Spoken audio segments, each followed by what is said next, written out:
François Leverger, bonjour. Bonjour. Alors, nouveau classement des entreprises les plus attractives pour les salariés et les boîtes alsaciennes se taillent cette année la part du lion. And the winner is... And the winner is le Crédit Mutuel pour la région Est. Alors, précision importante, ce ne sont pas les salariés des entreprises qui votent, mais 12 000 internautes. Et le critère qui leur a fait choisir le Crédit Mutuel comme grand vainqueur est plutôt surprenant ou c'est plutôt un critère de crise ? C'est plutôt non, c'est plutôt un critère. Alors on est vraiment sur une perception de l'image extérieure. Donc c'est important effectivement de préciser que ce ne sont pas les salariés de l'entreprise qui votent, mais bien les internautes. On a 91% des internautes qui ne font pas partie des entreprises qu'ils ont pu évaluer. Donc le critère qui a été retenu, c'est la stabilité de l'emploi. Notamment pour le Crédit Mutuel. Alors on pourrait se dire que s'ils avaient pu voter pour la fonction publique, ils l'auraient fait aussi, non ? Mais ils pouvaient voter pour la fonction publique, puisque les internautes votent spontanément pour une partie du classement. Donc ils nomment normalement les entreprises qu'ils connaissent le mieux dans leur région. C'est un critère, la stabilité de l'emploi, la sécurité de l'emploi, qui sans doute aujourd'hui est plus important qu'il ne l'était par le passé. Oui, tout à fait. En fait, on voit cette année dans les classements la remontée sur les critères d'attractivité pour les entreprises. L'année dernière, c'était la performance économique.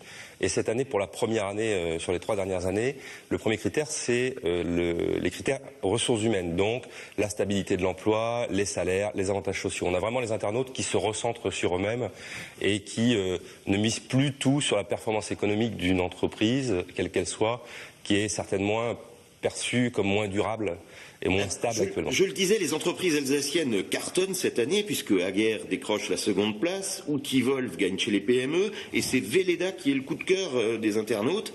Mais là, les critères de choix sont quand même un peu différents. Oui, alors les critères de choix sont effectivement pour Veleda différents, mais en même temps c'est une tendance qui est une tendance nationale sur l'ensemble effectivement des régions. C'est toutes ces entreprises qui portent des valeurs autour du bien-être, autour de l'écologie. Donc Veleda, on est en plein dedans, puisque ce sont des cosmétiques naturels.